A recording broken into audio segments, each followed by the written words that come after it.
Hey, Gerald, how many games did the Suns win tonight?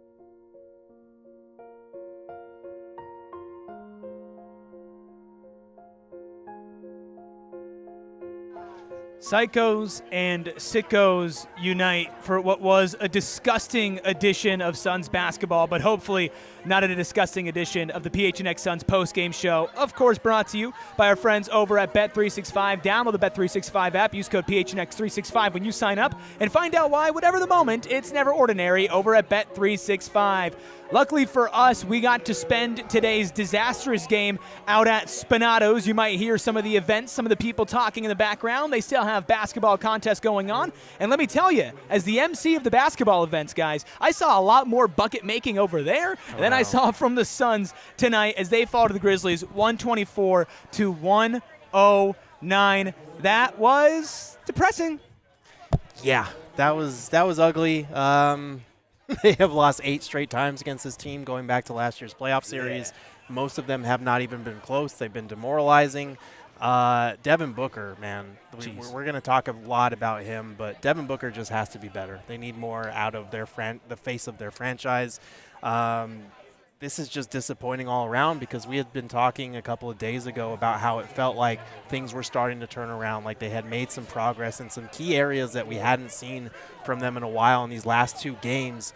The Celtics were a reality check. This was kind of the real test for me to see whether they could get back to that, and the answer was a resounding no. So it's really disappointing to watch them go into this game. Collin Gillespie have literally the best game of his career, and you have exactly nothing to show for it except for another demoralizing loss. Well, if the Celtics game served as a reality check, this was a gut check. Yeah. And the fact that there was no response to, first of all, the game that preceded this one, but also there was no response to this 7-game losing streak. 7-game losing streak that you had against a direct Western Conference foe. There was no better opportunity that the schedule could have gave you to get back on the streak that you started to establish before the Celtics game than to beat a team that you just quite literally have not even had a chance against over the last, 9 to 10 months now? Yeah. 10 and a half months? Like, it was very, very underwhelming, honestly. And why even beat around the bush? Don't. They tried. They almost ruined Spinato's tonight. But they couldn't. You know how hard that is? They couldn't, but they got close. For sure. They did. No, we can't mince words. You can't. You can go ahead and tee it up. I think we have to start with Devin Booker. Yeah. Is this the worst Devin Booker game that we've ever seen?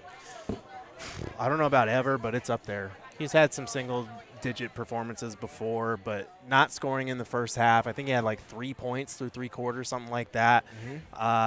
They just completely took him out of what he does well. And we've been saying this for a while. Like, the playmaking recently has been more of a focus for him.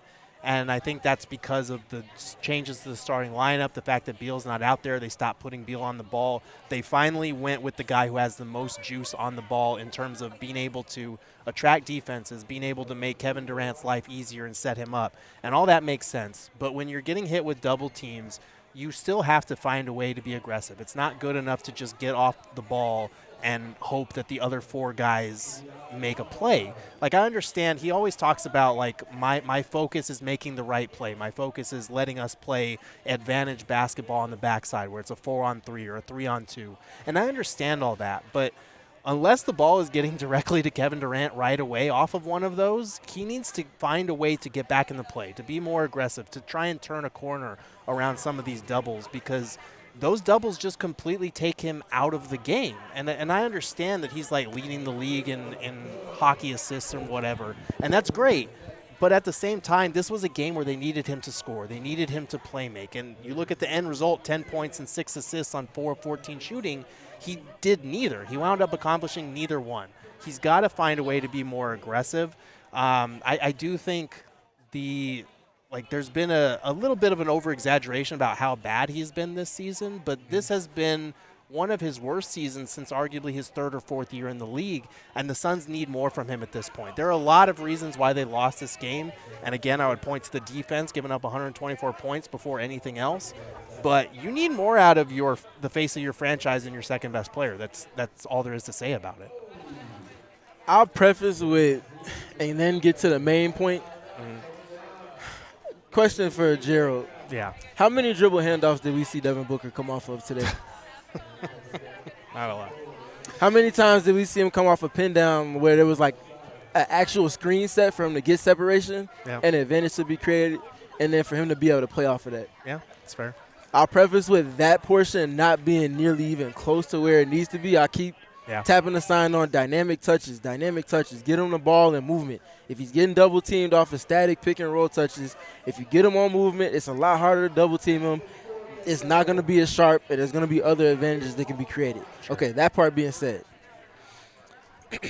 Yes, he's being double teamed a whole lot. Probably 95th percentile or more in the league this season. That's understood. If you're going to be the franchise player, if you're going to be an all-NBA caliber player, if you're going to be an all-star caliber player, a Team USA caliber player, that comes with the territory. Yeah. To whom much is given, much is tested, and heavy is the head that wears the crown. Yeah. You have a lot of responsibility. And when you cannot come out and help to set a tone for your team, especially on the road, coming into tonight 12-24 and now 12-25, super underwhelming. I can't say super enough. Yep. Against this team, especially of all teams, if you're ever going to get up for a regular season game, for one, it should have been when you're on the verge of being out of the play-in again, which you are very much now again. Yep. But also, you need a win against this team in particular to start to turn corners. This is very much a litmus test. And they just severely underwhelmed in terms of that. And you can't look any more than at Devin Booker in particular for the lack of a tone that was set. You keep talking about the players, the rest of the players picking up the tone that him and KD set on the game. KD had his struggles, but he showed up in the scoring department, and he had some type of impact over the course of the game in multiple moments. You can't point to one moment where you feel like, man, Devin Booker was the best player in this stretch of the game, and you just didn't copy and paste it. No, there was nothing to paste because you couldn't copy anything. There was nothing there.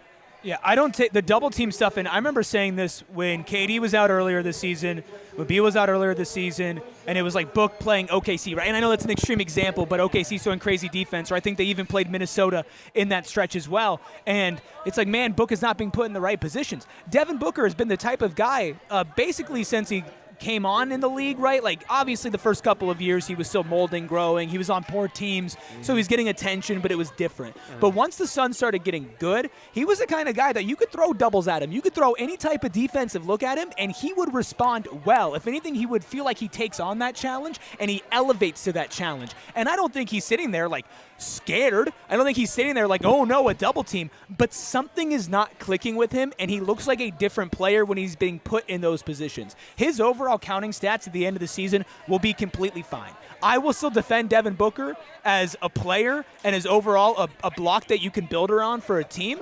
But make no mistake, this season has done some damage to his overall standing in the league, and games like this should not be happening more than a handful of times over a season, and especially shouldn't be in as loud of moments as this. You were half a game out of the play-in tonight. Minnesota is not a team that is at the top of the West, right? I mean, now they're 42-32, so they're 10 games above 500, but they're in the play-in. They're only a couple seeds ahead of you in the West. You have the talent. The only person missing tonight was Bradley Beal, and we have a super chat, and we'll talk about that in a second, but you don't have any excuses right now if you're Devin Booker.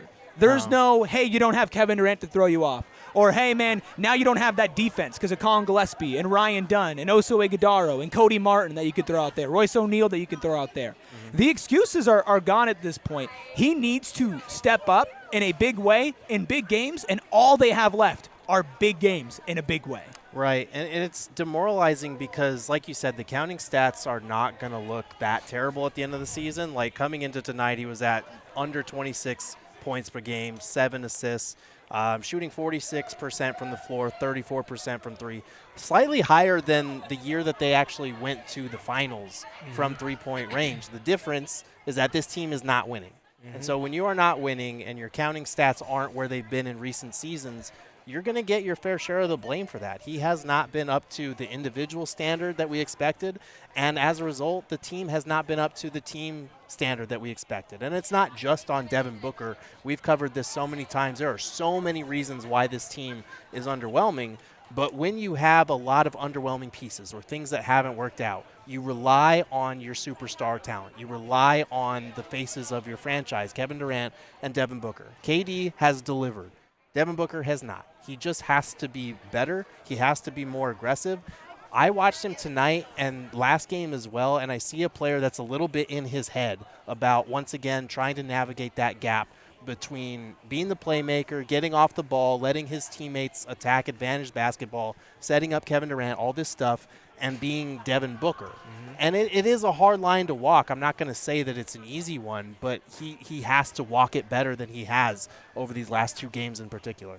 I'll say I remember when 2-3 seasons ago where he's spending time with Chris Paul. It's a couple games where he has a 5 for 19, 5 for 22, 5 for 23 type shooting night. Yeah. But guess what he did in those very same games? Find a way to impact it past just putting the ball in the basket. Right. Whether he's setting great flare screens or any version of a screen from Mikal and Cam Johnson, or he's finding ways to impact the game on the glass, or he's finding a way to have an impact defensively. And in tonight's game, it was missed rotation after getting blown by at the point of attack, which puts everybody else in compromise to either get a foul or concede another pass to a wide-open three-point shooter, and they're knocking down their threes. That part of it, you have to be better at wearing both sides of the ball. If you're not going to have it on one end, there has to be that impact defensively. And then the other big thing for me to round it out with Booker, just where's the urgency, man? Yeah.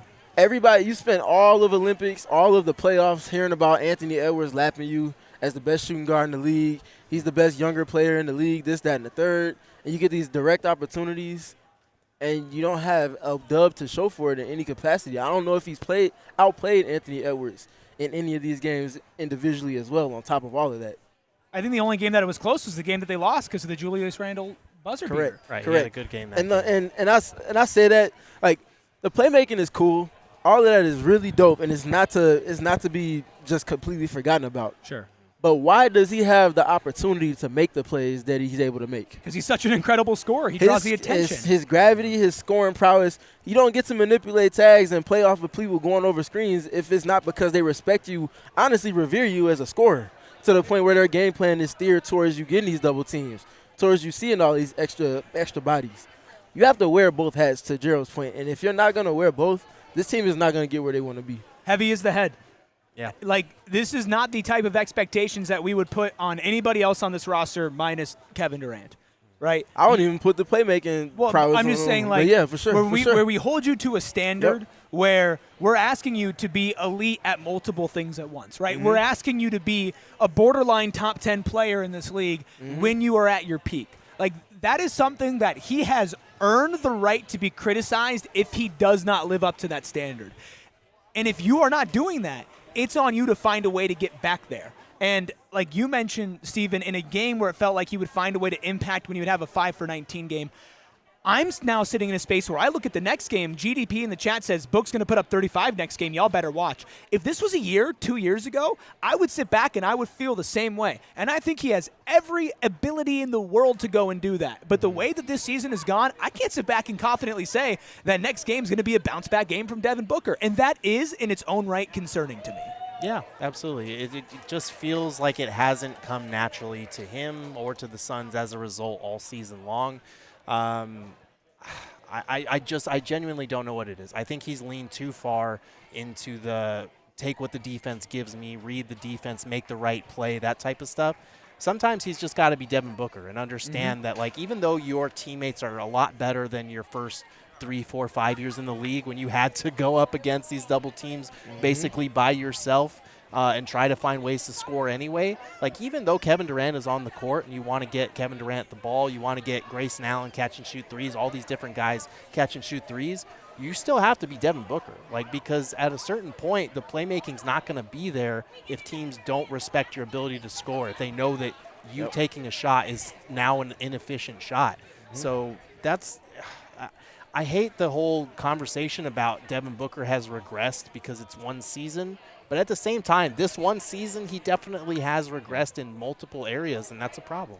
And I'll kind of round it out with the numerical context to kind of bring it in. Last 4 games, 17 points on 17 shots against the Cavaliers, 19 points on 18 shots against the Milwaukee Bucks, 14 points on 13 shots against the Celtics, and then tonight 10 points on 14 shots. Not going to get it done. And in addition to that, he had, let me see, no threes made tonight, doing some quick math. I think he has 1 made 3. He has 2 made 3s over the last 4 games now. Yep.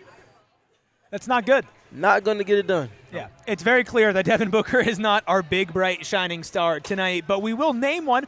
We're going to do that in a second. Want to set a light goal. I get it. Everybody's sad. Let's just do 125. I understand.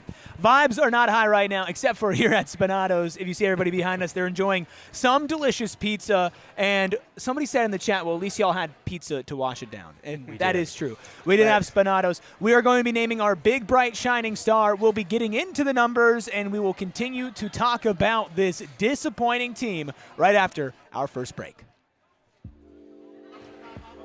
It's times like these that you value consistency, and it's always great value to save some money. You get both of those things when you go to Circle K and you join the Inner Circle for FREE. That's absolutely free. All you have to do is download the Circle K app today, put in your phone number, put in your email, and by the time I'm done reading this ad, you could be a member of the Inner Circle. And you ask yourself, Eric, what do I get? As a member of the Inner Circle, well, the answer is what don't you get? You get 25 cents off per gallon on your first 5 fill-ups. You get 3 cents off per gallon. After that, you can go up to 5 cents off per gallon on unlimited fill-ups a day. That means if you have multiple cars in your family, you can keep on getting those 3 to 5 cents off per gallon every single day, plus a bunch of other member-exclusive deals on drinks, on snacks, and write down these 2 days, April 10th and April 24th. Those are 40 cents off per gallon days from 6 a.m. to 11:59 p.m. If you were already a member of the Inner Circle and you listened to the show, you knew that yesterday, March 27th, you could have also saved 40 cents off per gallon. So don't wait. Join the Inner Circle for free by downloading the Circle K app today. Terms and conditions do apply at participating locations. Visit CircleK.com for more details. And it's getting hotter outside. It was nice today, overcast, beautiful when the sun was starting to go down. You just want to spend your time outside when it's nights like these in Arizona. But what about when it gets to 10, 20, 30 degrees hotter?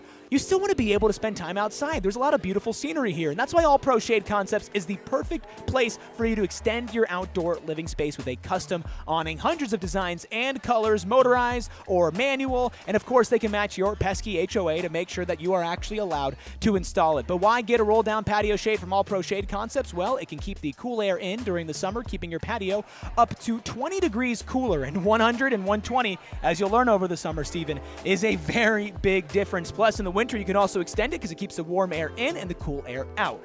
It's the best thing to do if you own a home and you're trying to spend more time outside. Call 623-204-1476 or visit allproshadeconcepts.com to schedule your free estimate. Shout out to all the psychos and sickos, and I got to keep on emphasizing psychos and sickos who are still hanging out with us. We are out at Spinato's on a Friday night. The pizza basketball contest just ended. Back-to-back championships for who they call Mid-Range Tony. Okay. And let me tell you, we could have used Mid-Range Tony out there tonight for the Phoenix Suns. Off his middies. So he was showing off the middies, and I think if we could change the graphic, we would put Mid-Range Tony as our big, bright, shining star, but we can't. So it's time for a big, bright, shining star presented by Gila River Resorts and Casinos. You do you at Gila River Resorts and Casinos. Visit playatgila.com for more details. I'm a big, bright, shining Well, star. the big, bright, shining star for us tonight is Spinato's. Whoop, whoop. That pizza, though, unbelievable. The value over replacement pizza numbers are off the chart. Just unbelievable sauce here. I love the pizza. I'm actually going to order a pizza to go so I can take some home to my wife, Amy, when I get home. And they also have really good pasta and other food here, too. Great wings. Yeah, Unanimous the wings. MVP caliber performance tonight. Absolutely. Sure. I mean, there were 2 large pizzas in front of us 10 minutes before our pregame show. Yeah. There were 2 slices left, and as soon as the cameras went off, 30 seconds. Gone. Steven ate those. And I was thinking to Inhale. myself, I was like, maybe Steven's going to forget. Like, maybe Steven's not going to eat those 2 pieces Yeah, of pizza. okay. I was eyeing them, personally. I already had, like, 10 slices because they're little cube slices. Right. Oh, so delicious. But I think if we did have to give a star for the Suns tonight, correct me if I'm wrong, gentlemen, Collin Gillespie, Yes. 22 points, 10 assists, 5 that's like a Collin Gillespie Valley Sun stat line there. Yeah. five rebounds and a steal as well. Only 1 turnover, 9 of 11 from the field, 4 of 5 from deep. What a game. Our friend John in the chat brought it up. Gillespie got robbed by a slice of pizza. He did. We But, got robbed by the Phoenix Suns. but he was great. It was a career high night for him, 22, 5, and 10. 9 of 11 shooting, 4 or 5 from 3. Like, he was efficient all around. He was one of the 2 guys that I felt like showed up and played above their normal standards tonight. Yep. The other one being Royce O'Neal, who had 21 on 7 of 12 shooting from 3 off the bench. We can talk about him in a minute. But Gillespie, we've been talking about this for weeks. Gillespie has done more than enough to warrant a full contract so that he is eligible for the, I don't know why I'm even saying this, for the playoffs, because the Suns have to get there first. But Still sign him to a long-term contract whether you make the Yes. playoffs play in or Yes, not. Absolutely. I think he has done more than enough to deserve a multi-year deal. Look beyond this season. Whether you make the playoffs, whether you miss the play-in, he's deserved it. You will have to figure out who you're going to waive because you need to free up that roster spot for him. But Gillespie is starting for you right now. I don't know if that's going to continue once Bradley Beal comes back, but he's done more than enough to prove himself. It better continue when Bradley Beal comes back. Brad has to get in where he fits in at this point. No different than Grayson, no different than Mason. Yeah. He has to get in where he fits in. And to get back to the point, 48 points accounted for from Collin Gillespie tonight. Wow.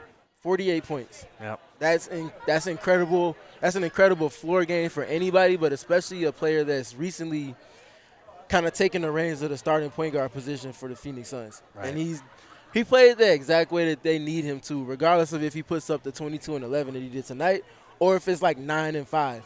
It's the aggressiveness. Paint touch after not hesitating on shooting threes against unders, catch and shoot threes, pesky defense, being able to just stay in front of the basketball at the bare minimum, if not making an impact on, the rhythm of the offense from the ball handler. He understands his role. He plays it very well.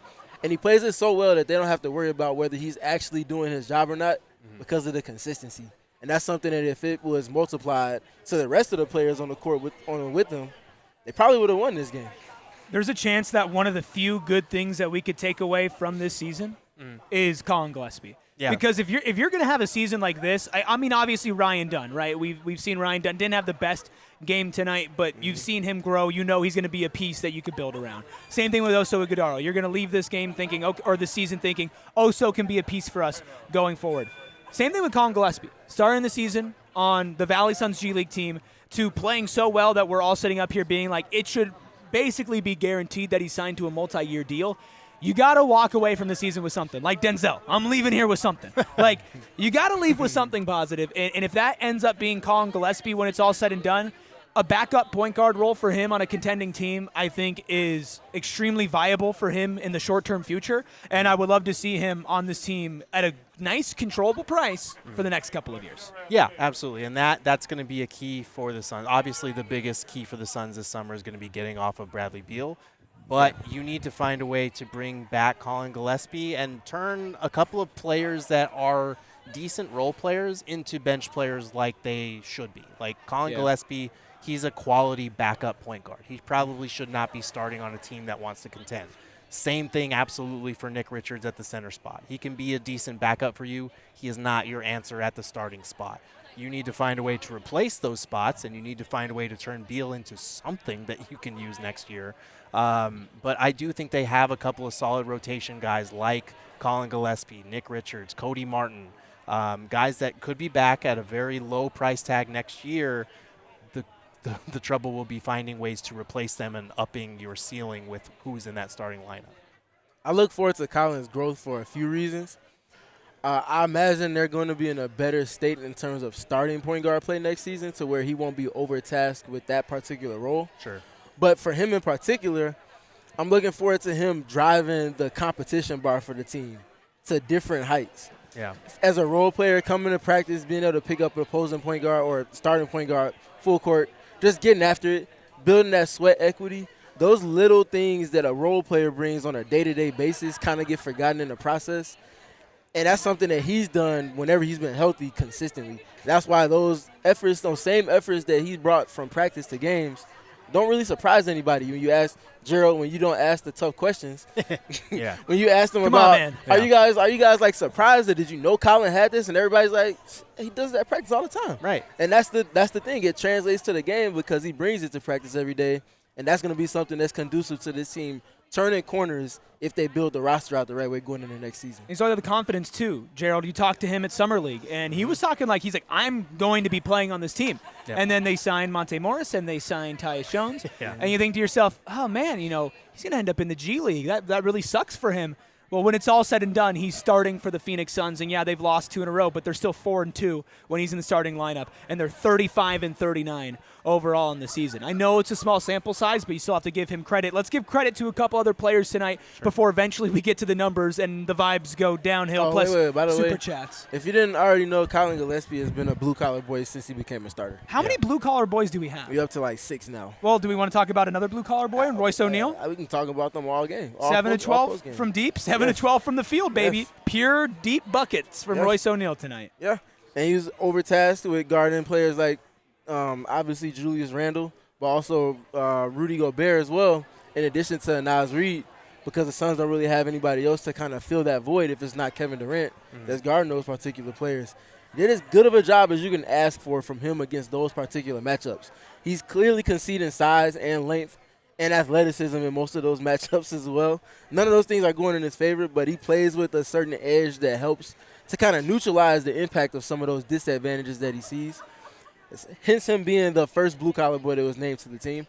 And I think that though his scoring goes up and down and fluctuates, he typically always finds a way to have some impact positively on the game. Tonight was just another example of what it could look like when he's able to connect the defensive impact to what he can do in potential on offense. Yeah, for sure. We've seen him have a couple of rough games here recently, so it was good to see him kind of break out the shooting again. But you're right. He is one of those players who is smart enough and actually communicates and cares on the defensive end, which matters for a team like this that, as we know, for the majority of the season has been one of the 5 worst defenses in the NBA. He is a little undersized. He's not as athletic as he used to be. He's not as good defensively as he used to be. But he's still above where most of the effort and energy and execution has been for the Suns on the defensive end. So you couple that with going 7 for 12 tonight, having a good shooting night, taking 12 shots and all of them being three-pointers, you'll take that. And it's a pity that you got this type of game out of Gillespie, out of Royce O'Neal, and, the other guys that you kind of rely on to have great, efficient games weren't able to do that for you against this Timberwolves defense. Is there anybody else that we want to give love to tonight? I know it's kind of slim pickings. We could talk about KD, not the best game from him, but still ends up with 23 points, 6 rebounds, couple assists, 4 stocks tonight. Yeah, I mean, obviously 7 of 19 is not where you expect Kevin Durant to be for the most time. Like, he had a subpar game for him, but like Stephen said earlier, he was still finding ways to impact the game. He had the 2 blocks, he had the 2 steals, he still scored 23 even on subpar efficiency, and he got to the free throw line 6 times. Booker only got there 3 times. Like, yeah, you got to find other ways to leave your imprint even when your shot's not falling. KD's capable of that. Book was not tonight. I'll mention also, I know it's not the prettiest, it's not the most sexy stat line. I understand that part, but the impact on the game. Nick Richards does not set a tone in any capacity from the center position. In fact, he gets in foul trouble for reasons that he has to be better with in terms of screening more than anything else. Also just comes in a whole lot earlier than scheduled against the starters and not going up against the reserve unit. Immediate impact. The Suns start to just really shrink that lead that they were originally at a deficit with going into the second quarter. And obviously they weren't able to do anything with that in particular, but the way that they forced the Timberwolves to work through more layers of their offense than just one pick and roll, and now the roller's wide open or a shooter's wide open backside because they can't cover the ball and everybody shifts to compensate for it. There's a ton of value in that. And, again, this is a matchup where, especially in his rookie season, he's overtasked with trying to go up against these veterans that are borderline all-star caliber players, all-stars or 6 man of the year type of players. So it's not up. The cards aren't set up for him to be great with that. He still came in and found ways to have marginal impact as another blue-collar boy. I think I'm getting back to that point of it. I want him to start again. I'm not mad at it. Just because we are going to throw him in the fire. He's not going to be in the best position, but he's going to learn. And, again, you need to walk away from this season with something. And if Oso Ighodaro can learn by being thrown into the fire, and then you get maybe a starting caliber center somehow in the summer, and I'm sure we'll unpack about a million different ways they could do that once this season does truly end, having a rotation of Oso, Nick Richards, and a starting caliber center would be decent for a team if you can, of course, make some other moves around the margin. Speaking of moves around the margins, of course, Memphis made a really big move today. We're going to talk about that at the end of the show, but after this break, we're going to get into the numbers and your Super Chats right after this. Well, when we look at the numbers, we have to also look at Desert Financial Credit Union. For more than 85 years, Desert Financial has been Arizona's largest, most trusted local credit union. But don't just take it from them, take it from me and my family. Since I got my first job, I've been using Desert Financial Credit Union. My whole family through generations, my grandparents, my parents, we all have. And there's a reason for that, because they care about their community. They invest in their community. They have a bunch of locations with bright, smiling faces ready for you to tackle the basics, right? The checkings, the savings accounts. But as you grow up and things become a little bit more complicated, we're talking investments, loans, credit cards, all that. Desert Financial is here to hold your hand all along the way. And to show you just how dedicated they are in making sure that you hit your financial goals, when you open up a free checking account online right now, you get $200 in free bonuses. Gerald, that is a lot of Spinato's Pizza. Yeah, that's like $200 worth. That is $200 worth of Spinato's Pizza or whatever else you want to put $200 down. It doesn't matter, because all you have to do is open up a free checking account online. Get $200 in bonuses and get started by visiting desertfinancial.com/200. And we are slowly approaching just 3 days remaining in Truck Month. So if you are trying to save some money on a brand new car, I highly recommend, in fact, I implore you to go check out Sanderson Ford. Not just because of their no hassle, no pressure, no nonsense approach to everything, not just sales, but life. They are here and owned through generations of family in the Valley, which means that they're truly invested in their community like so many of our great partners. And right now, you can choose from an entire lineup of Mavericks, Rangers, F-150, Super Duties, even Broncos and Bronco Sports, all marked down for Truck Month. But here's the thing, Gerald. Truck Month is March. Oh, it's almost over. It's March 28th. Oh, no.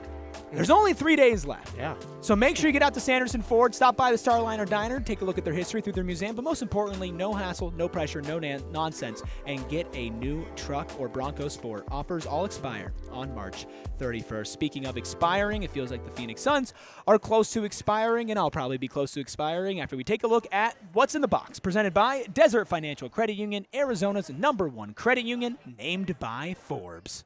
What's in the box? All right, what we're going to do. And that's what's in the box. That's Big exactly existential side. what's in the box is a little bit of breathing exercises for us. So what we're all going to do on the panel, on my cue, we're going to take a deep breath on 3. 1, 2, 3. Exhale. That didn't Okay. help. I feel like the numbers are seen, so we don't need to lament them. We don't need to repeat them.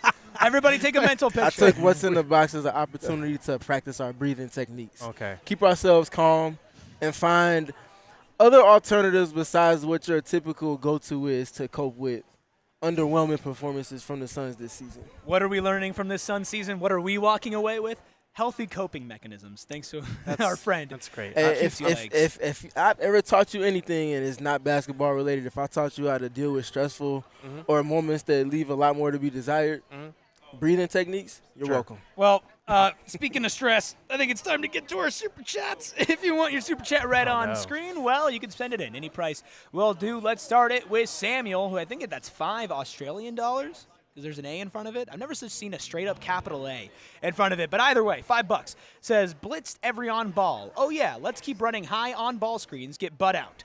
Book, stop giving up pull-up twos for blank threes. You are here to score. Yeah.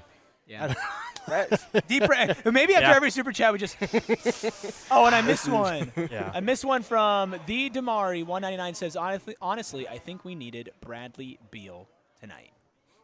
I mean, if Book's going to play like that, sure. But I'm kind of past that point of the season. I think they're they've been better off without him in the lineup. They're going to be better off for him beyond this season without Bradley Beal in the lineup. You got to find a way to get off of Beal this summer.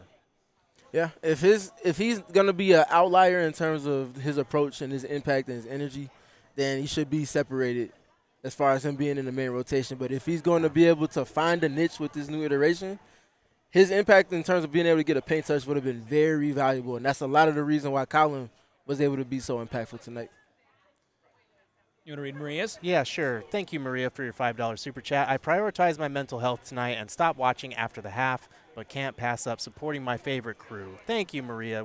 That means the world to us because we know how difficult this Suns season has been. So you taking time to spend time with us, despite how bad the Suns are, and not even watching the second half, we really do appreciate that. If the Suns had 3/4 of your consistency, Maria, they would be sitting top 4 in the Western Conference, vying for a first-round home series. Absolutely. Maria, I still have a gripe. What's that? You know what it is. This dude. You know what it is. This I just dude. can't be happy. I need to do my breathing exercises, Maria. Why are you not in the Discord? You're a diehard. You pay for it. You got to join to the Discord, man. It's good. It's good hoop talk in there. You would fit right in. Need you in there. Or maybe you're in there. And if you are, tag us. Let us know that you're in there. And by the way, you guys can become a diehard today. Just go phnx.com/join. Oh, here we go. This one from Hoosman's pretty interesting. From Hoosman, we got a $2 super chat. Cooper Flag to the Suns. One can dream, or only one can dream. Only if Cooper Flag falls to the 30th pick, because we don't have ours. Oh, that was so sad. Yeah, that's tough. You better hope he goes back to Duke for a year. Yeah, and then just sucks. That ain't happening. Noah, we got to be calm. That we do. $2 from Be Calm See Clearly. Let's go MK29 Hearts. Go D-backs. Don't be the Suns. I'm so happy the D-backs are back. I think they're winning right now. Should we just start doing a Diamondbacks post-game show? Just start. We can just stream it on screen. Let's do that. Yeah, that'll be great. Let's see. Yeah, they're up 5-1. So, of course, they lose the game that I go to. They just get destroyed by the Cubs. But tonight, I'm out here stuck watching the Timberwolves take a hot duty all over my favorite team. And the Diamondbacks are up 5-1. Yeah, let's change the stream. Let's change the thumbnail. Diamondbacks up to early lead over Chicago Cubs. There we go. They're actually back-to-back Be Calm, See Clearly's, Noah. Yeah, yep. This is $5 from Be And Calm See let's Clearly. whisper this maybe. There are children around. Yeah. I mean, here, I'll whisper. Not in public. Guess I gotta start eating Booker's cake again. That's worse. That's worse. That's Oh, worse. it's That's so worse. much That's worse. Cock, and he played better. When I don't, That's he crazy. sucks. See why he the power. Oh, my God. That was so much worse than just saying it out loud. That was so much worse. Oh, God. Do we have another super chat? Can we read the one from Jim Bridger? We met Jim Bridger tonight. Jim! We did. Let's talk about our guy Bridger. Thank you so much for coming out to Spinato's. Jim was dope. Yeah. If you Jim don't was awesome. remember, Jim Bridger was the guy who swore he wasn't going to brush his teeth until the Suns did something. I can't remember what it was. It's something good. I think so it was took a until they while. got off of It a took a losing streak while. or something like Right. that. Yeah. So it took a while, but Jim Bridger with the $5 super chat. I'm not brushing my teeth or changing my undies until the Suns win it all. LOL, my wife and I had to pop in and say hi tonight. Nice to meet you all. It was great meeting you and your wife, Bridger. She's the most supportive woman on the face of the earth because these promises that you're making, man, they might take a while to complete. Yeah. You must have a separate wing of the crib because there ain't no way the woman is putting up with all Right?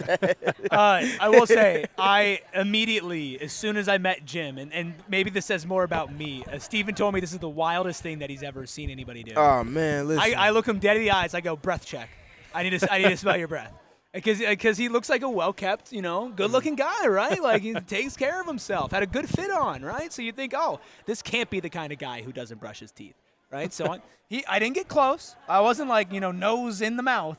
And I wasn't be calm, see clearly it. That context is insane. Just imagine you hear this conversation from like two people away. You're not involved or breath paying check. attention to it. breath check breath over check. here. But what? That was like my literal reaction was like, what? And then I saw you were talking to him. I'm like, oh, okay. Okay. Well, I'll tell you what, smelled just fine. So there's that. Okay. Oh God, I don't even. Oh wow, actually, this one's not that bad. Okay. Yeah, Wow, we're you can read this one at a normal volume from All Be right. Calm, See Clearly. $5 from Be Calm See Clearly. Booker needs to play better, period. I just feel like something is not right with him. Just want him to know, Dunzel, I loves you, cares about you, heart, cry, cry, man, I love you. And he probably wants his cake, too. This last one's making me cry emoji. Love Fa Denna with a $1.99 super chat says, as a Wolves fan, I wish we played y'all every game. I would expect nothing less. Yeah, I can't. I Do you got no remember rebuttal. when we got swept no them bit. in the regular Last season season? Yeah. last year? Mm-hmm. Last year we had their number until the playoffs. And speaking of the playoffs, it's time for Push for the Playoffs. Push Me Off a Cliff, presented by All Pro Shade Concepts.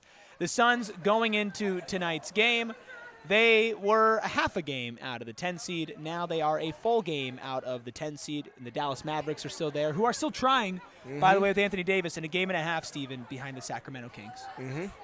We're going to see. Sacramento is playing better-ish of late. Portland is playing better-ish of late as well. Things are not as cut and dry and straightforward to the point as it maybe seemed that they was trending towards around this time last week. The Suns have to figure it out. Amen. And by Sunday before they play the Houston Rockets, because them flying back tonight. yes, because any more slippage and someone's gonna lap you, and it's gonna be an insurmountable type of lapping. Hi, Gerald. Yeah. Things aren't good. No, they're not. They're really not. A game out. I mean, it's so funny to think about where we were 4 days ago, 5 days ago. It was a better place. Oh, yeah, Suns. Can they be a legitimate threat in the playoffs? Now we're back to, can they even catch the Dallas Mavericks, who at one point had to consider forfeiting games because they did not have enough players to field a roster. Who at one point traded their best player and then saw their second best player get hurt now for the rest of the season. And then the player they saw traded the player for. that they traded for be hurt for a significant amount of time, in addition to their second center, in addition to their starting center, in addition to their third-string center, in addition to some of the other players that they've signed over 10-day contracts and things like that having to go away. And there's nothing to show for it as far as separation on the actual standings. Has there been a more disappointing season in Suns history? No. Not disappointing finish, because we've definitely had more disappointing endings to a season. Like 2022 is never going to ever go away.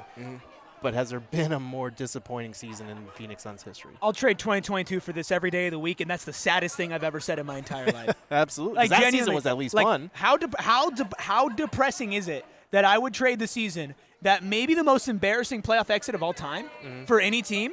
Yeah. I would trade that for the crap that we're going through right now. Yeah. I mean, I can't personally think of a more embarrassing season. Now, obviously, there's a lot of seasons that I wasn't around for, as most people think, like anything before 5 years ago, based on how old everybody thinks I am. But I can't. Not just the highest payroll in the NBA. Yeah. The highest payroll in NBA history. Ever. Ever. Yeah. We were talking about a team that was supposed to win about 50 games. God, I don't even want to go back to our preseason expectations. And it's not just the fact that, like, if they got injured, right, and then they sucked, that's one thing, Stephen. But they've actually been pretty damn healthy this year. Especially compared to the seasons that preceded this one. Yeah. That alone, the historic money line for this team, the historic salary cap, naturally comes with expectations that a team that should not be even close to being in the thick of or on the outside looking in of the actual play-in tournament. That's so crazy that this is what we're talking about. I'm saying that, It's and insane. mentally I'm trying to process it. I'm like, wait, yeah, it's not okay. Like, we've It's come, not like, okay. I feel like everybody obviously collectively have, like, come to terms with that. Yeah. Right? Because it is almost April, and, like, we know, right? When somebody shows you who they are, Bees is always in here saying whenever the Suns are winning, the gaslighting continues. When somebody shows you who they are, you got to believe them. And the Phoenix Suns have emphatically shown us who they are this entire season. And that 4-game win streak was nice, and maybe you felt like they found something. But it doesn't mean crap if you don't capitalize on it. And losing to the Celtics is one thing. But showing no heart and getting curb stomped by the Timberwolves again. You can say it 5 more times. Yeah. Okay, can I just read a quote that Dwayne Rankin, he posted a video on Twitter. We don't have the video, but this is insane to me that this was a statement that Bud made after the game. So first of all, he starts off talking about the Timberwolves, their defense, their physicality, the length. They went to another level defensively tonight, so typical, giving the other side credit. Then he continued with, our guys are fighting. They're bringing a level of physicality that they're capable of. I think there's a fight. We weren't good enough tonight. Credit to Minnesota. In what world did anyone watch that game and walk away thinking, well, they got their asses beat by 15, 20, but they fought? Who? What? How? That's crazy. How can you watch? That's crazy. How can you watch roller after roller roll down through the paint, unaccounted for That's a nuts. dunk, after second chance points off of offensive rebounds, after wide open 3-point shooter, after box coverage, But they fought. after lack of communication? Like, where's the fighting at? How can you no be fight. physical if you're 10 feet away from who it is you're supposed to be guarding as they're going up to dunk it again or shoot another wide open three? They're long Where's distance the fighters. physicality? They fight from a distance.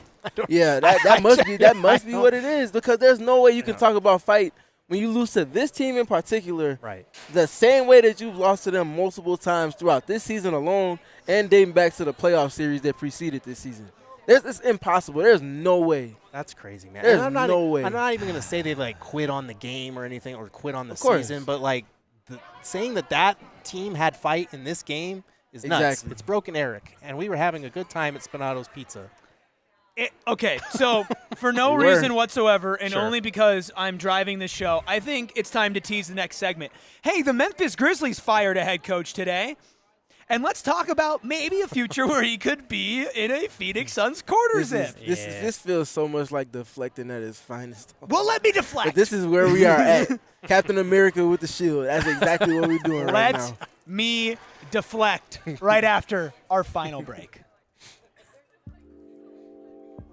Hey, Spinatos! We're here at Spinatos today, and let me tell you, I'm glad that we got to witness this game at Spinatos because it was the only redeeming quality about today. Point blank, period. Yeah, Demolished some delicious pizza.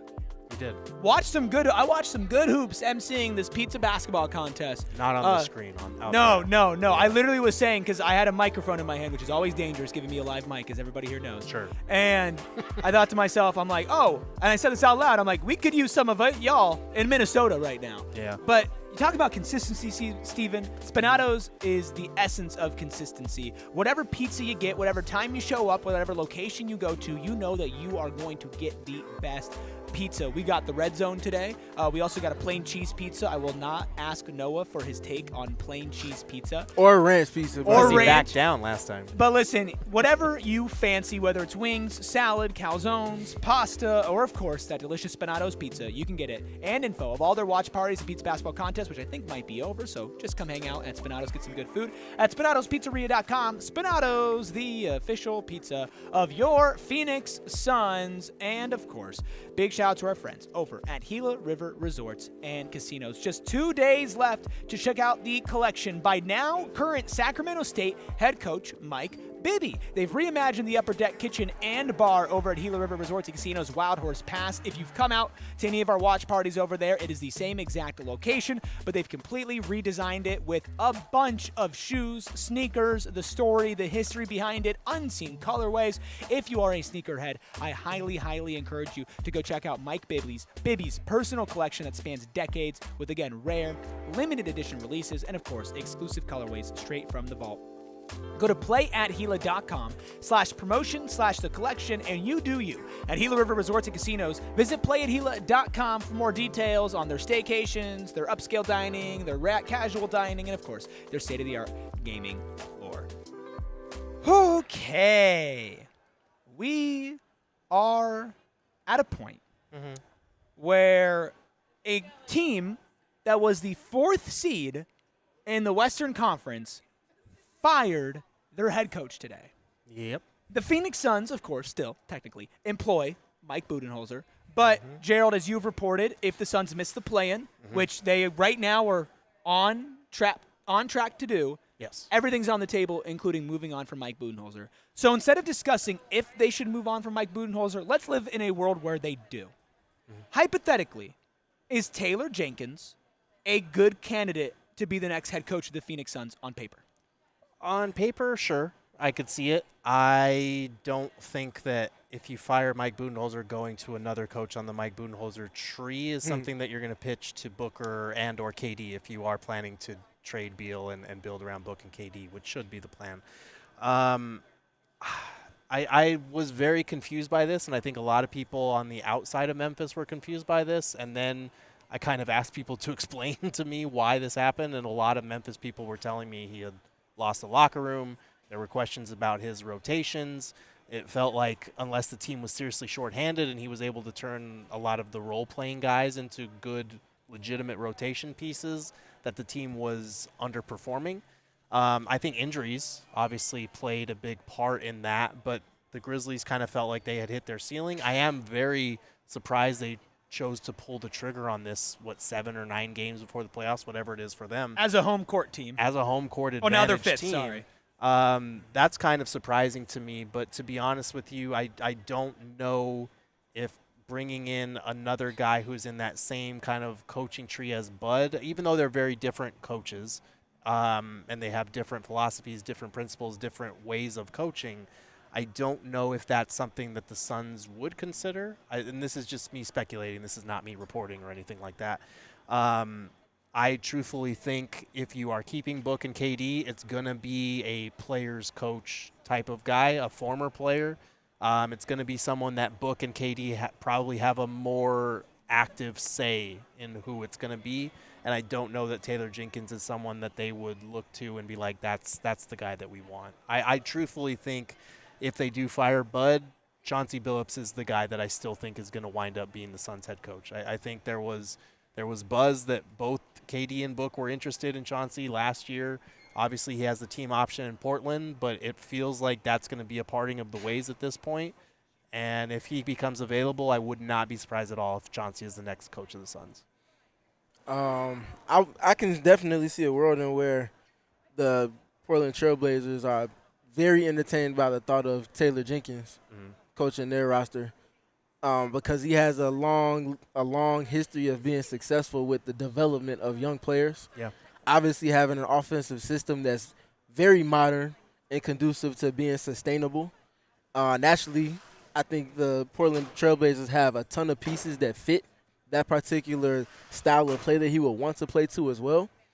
And I think there's just a lot of sense there. So if there's a world where Chauncey ends up here and Taylor ends up there, I wouldn't be surprised. But I feel like there has to be more to this story with Taylor Jenkins as well as his coaching staff being released of their duties at this particular juncture of the season. Why not wait until a potential first-round exit or at most a second-round exit? Yeah. Why not wait till then? I don't know. And I mean, think it's stupid. It doesn't quite make the most sense, but that's why I'm hesitant to speak too much on it, because there has to be more to it that we're just not privy to quite yet, because we're not in the Memphis circle of media members right now. Sure. There's that part. But I also think that his time was up. His time was up, and that in tandem with the front office feeling like they just did not believe in what they were seeing this season. I think there's just kind of a perfect storm of things leading up to this point. Obviously, something else tipped it over to where they had the meeting earlier today per Shams, and they let him know that he was released of his duties. Waiting to see what's going to happen next as far as news regarding that, though. Yeah, I really hope that it's just the Memphis Grizzlies being fed up with basketball stuff. Obviously, your mind starts to go to a bunch of different places when a coach of a team that's tied for the top 4 seed in the Western Conference gets fired right before the playoffs. And I think that he's actually a really good coach. Usually coaches don't get these types of careers that Erik Spoelstra, Steve Kerr, Greg Popovich get, where you're with a franchise for a decade or decades at this point. Taylor Jenkins has been there for like 6-7 years at this point. Right before the 2020 started, he was hired in Memphis. He's done some really good things there, but obviously they haven't hit that peak that they've wanted to. But I never felt like coaching was a thing that was getting in the way of them. Now, I've heard a lot about Memphis fans not liking his rotations, especially to close the game, and I can get that. I think in general, I would be fine with a Taylor Jenkins hire for the Phoenix Suns. I would actually prefer Taylor Jenkins over Chauncey Billups, but of course, breaking news, I'm not Devin Booker, I'm not Kevin Durant, and I have no say in who the next head coach is. But in a vacuum, I would pick Taylor Jenkins over Chauncey Billups, because even if Chauncey Billups is a player-first type of coach, at the same time, I don't see the great building blocks of a fundamentally sound coach. Somebody's like, man, like I can point to what Chauncey has done to get the most out of somebody. right? And correct me if I'm wrong, Stephen. You probably watch more Portland Trailblazers ball than I do, but I just don't personally see a coach that, in my mind, I equate to a championship caliber head coach. Well, remember, we talked about it, what was it, 2.5 weeks ago? Yeah. When we were speaking to potential replacements for Bud, should he be released of his duties? I know you were kind of set on what you kind of saw from Chauncey with the Blazers, and that's definitely understandable. I agree with that part, but I was just left a little bit of gray area because the question for me is, what did he have to work with that was going to be putting him in a position to be in the playoffs or have a chance at the playoffs? But I'm not judging him based on his win-loss record because I'm not saying like in Portland you should be in the Western Conference Finals with that roster, but I'm looking at the roster and what can you point to and say, you know what? He got the most out of that roster. And I think there was a couple points this year where you could say that he was getting that. Obviously, Portland went on a really good stretch. Obviously, Toumani Camara being a big part of that as well. Denny Avdia. Getting the most out of those type of players, I think that bodes well for him in a win-now scenario. And the other big thing in addition to that is, for me, on that specific episode, I spoke to, if Chauncey does come in, he has to have veteran, strong to their specific role assistants. Spoke to that as well with David Adelman if he was to just proverbially be the Suns coach in just a hypothetical scenario. Has to have very strong assistants, like guys that have been around the block a few times, potentially former head coaches. I think that's going to be the best way to insulate him if he is the guy. And again, to Gerald's point, if he's a coach that players have co-signed for, if that's your last cry to keep things intact and see what you can get out of it, you got to roll the dice that direction. Yeah, I mean, I would totally understand why they did it if that's it. But if we're talking in a vacuum, then I'm going to poke holes in it because I want to. Well, of course. William, who's a diehard who came out to our event today, thanks for coming out. William also won one of the Spinatos gift cards we gave away our watch along. Fire. He says no more NBA retreads. I think I would rather take a chance on like a Sam Cassell than I would going with Chauncey Billups personally. But you do have to go to Devin Booker. You do have to go to Kevin Durant. And you have to sell them on this. And if you're not able to do that, then you're not able to do that. And if that's the difference between Kevin Durant staying and Kevin Durant going, then fine, you hire Chauncey Billups, but I'm not going to be thrilled about it personally. Yeah, and that's assuming that the plan for the Suns still is to keep Kevin Durant because we've talked about this a lot. Kevin Durant did not want to be traded. He wanted to stay here. He wanted to retire here. We keep asking, how does Kevin Durant feel about that? It's more so, how do the Suns feel about the state of their season? Because if they miss the play-in, are they going to bring Kevin Durant back with Devin Booker? I don't know. I still think they should build around those two and get their input on the next head coach. But like you said, Chauncey, we don't know if he's proven. He never got the win-now roster. He was hired to coach in the first place, so hard to say. And I'll say, in addition to that, let's just take a walk down the hypothetical lane with Chauncey Billups as the Suns head coach next season. That will have been 3 head coaches that they've cycled through in equally as many seasons. 4. Well, 4, excuse me. Yeah. Yes, excuse me, 4. You get to that point, you get a coach that you, in theory, assume that your 2 best players co-sign in a major, emphatic way that has them bought in off of the signing of that contract. Accountability. You can see reasons why each of the last head coaches have been kind of in the way of that. That all goes out the window if you get the coach that you kind of been publicly or behind closed doors asking for. Yeah. So what's the next step then? Right. They have to be, I'm not going to say they need to have a microscope on them or a spotlight on them in any capacity, but it has to come with winning at the level that you all are expected to be at as a top 2 type or top 4, type 5 type of tandem with your 2 best players. If you're getting what you're asking for, and then this is also assuming obviously they build around the margins with those 2 the way that they're supposed to, there's no other place to point your finger at. Yeah. You have to get the job done, and the bare minimum is a conference finals appearance. If you are watching on TV, we appreciate you. Party always continues over at GoPHNX.com. They are popping balloons over there, and that means it is time to wrap things up. Over here on the PHNX Sun Show, let's get through a couple of your super chats before we get out of here, starting it with the Haunted Kiwi. Great name. Says, Booker to Houston, Katie to anywhere, Collin, done, and Oso, done. That is the boy. rebuildiest of rebuilds that anybody has ever rebuilded. Yeah, we're on a long road back to relevance after that, if that's what we're doing. Noah? We got to be ComC clearly. All right, BComC clearly back again. He goes, I want to spend time with Booker in my bed. I love you. Heart emoji. Got a $5 super chat from Bobby. Thanks, Bobby. Says, is David Adelman Rick's son? Rick coached the Blazers in the early 90s, also coached the Kings and the Rockets. I believe he is. I believe so. I believe so, yeah. Look that up just to Can't have a make Nepo sure. baby. Come on. Bruh. Can't have a Nepo baby. But I'll take Brent Barry. I love Jokes. Brent Barry. Love Brent Barry. Yeah, so Rick Adelman is the father of David Adelman. There you go. Can we get both Adelmans? Honestly, okay. I'm with it. Any final thoughts on 124-109 loss for the Phoenix Suns, who are now a full game outside of the 10th seed? Just really disappointing, man. You got to win in Houston on Sunday to revitalize any sort of hope of making the play-in at this point. Just because you're not mathematically out of the equation does not mean that this upcoming game, like you're running out of opportunities to prove to this fan base that you deserve their attention for the next 2-3 weeks. Like, we're still going to be here. We hope that all of you are going to be here, but it would really help if you got to win against the Rockets to give us some hope that we might get to see some sort of at least play-in or, God forbid, playoff basketball. Yep. Yeah, Houston has been one of the best teams in the NBA the last week or two. Yep.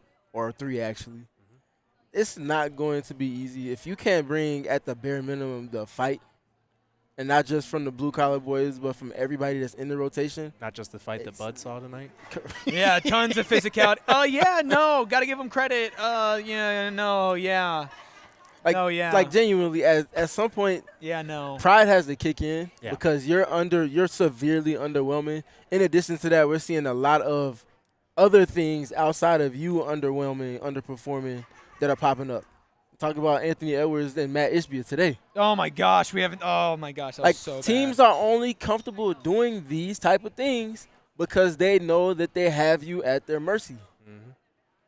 That If it was a 2-point game or even a 6 or 10-point game, that's not happening. Nope. If you don't lose 8 games or 7 games in a row, 8 games in a row, to the same team, that's not happening. Yep. Like, at some point, pride and will have to kick in to where you're just saying no. Show that on Sunday, otherwise it's going to be a repeat performance. Well, I'll tell you what, you're going to see our reaction to the game on Sunday. We're going to be doing a watch-along for Houston against Phoenix, but I'll tell you what, the second half of the Celtics watch-along devolved into just naming 2K players and Balls Life mixtapes. We might not even talk about the game. Like, if it gets that bad, you can still come hang out with us, and we can just keep naming random dudes, and we can do some more trivia, and we can have a lot of fun, all right here on PHNX Sports. If you don't know, wait, optical illusion, you are insane. So you are insane, brother. He said, Drew Eubanks, head coach. BComC clearly, $2 super chat says, can you guys ask Booker for his number for me? No. But ask the hard question, Gerald. That would be a hard question. That would be. Optical Illusion co-signing what my beautiful, lovely wife, Megan, said, which said Erik for head coach. And I promise you, if there are any people on this show that are going to be the head coach and the assistant coach, it's not going to be me and Noah, like y'all been saying in the chat. That's good. Come on. Look at me. I am. I scream basketball coach material. Give us a pep talk. Don't suck. We're the Phoenix Suns. Oh, okay.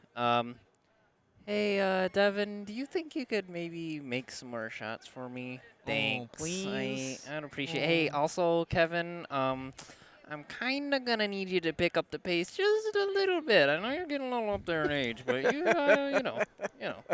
got it. Ryan Oso, you guys are doing great. He started with You lost the locker room. You're in the same position, unfortunately, as Taylor Jenkins. That's not. Oh, my God. Haunted Kiwi says Lindsey Hunter. Man. I can co-sign that. It's getting worse. Please take us home. Take us out of here. I imagine you had at least a little bit of Flip Saunders in you, but. Throw a chair, Noah. Throw a chair. If you know, you know. Listen, guys. There's a lot more going on at PHNX than just PHNX Suns. Diamondback season just kicked off. I do believe they're still winning, not to jinx it, but we have Derek holding down Diamondbacks coverage like an absolute god. They're up 6-1. In the top of the 7th, of course, we also have Cardinals coverage. The draft is a month away. Free agency frenzy underway. We have ASU and U of A coverage. Classic U of A. I'm not even going to say it because it's going to make our U of A guys super angry if I even bring up the fact that my rival school did something bad because – God forbid. But you can check out all of that. Plus, of course, Merc season is on the horizon. Maybe some good basketball from a super team in the Valley. Of course, Steven's going to be heading that with Erica. But you can find it all in one convenient location. And we just hit 38,000 subscribers on that convenient location. That's PHNX Sports. Hit that subscribe button. Hit that like button. Go to gophnx.com to read Gerald's work, to read Steven's work. And, of course, to get so much more exclusive diehard content. They're shooting. Get down. Get down. I don't know if you guys can hear that, so maybe that joke didn't land, but you can follow us at PHNX_Suns on all social medias. We can thank Noah, who has to read another super chat. We got to get out of here before another Be Calm super chat comes in. Okay, Thank you. we got Thank another. you, We Be Calm. appreciate you, Be Calm. Be Calm says, I can coach for Booker's cheeks. Get us out of here, Appreciate please. Noah behind the Mac, making all the magic happen. You can follow Gerald at Gerald Bourget. You can follow Stephen at Stephen PG3. You can follow me at ERIKRUBY. And we can all follow each other off of a bridge because the Phoenix Suns are bad. But we are going to be back for a pregame and a postgame show, plus a watch along on Sunday. Be there or be square. We'll laugh and cry together. But no, not the Kendrick Lamar song. Talk to you guys on Sunday. We all silly like the mayor.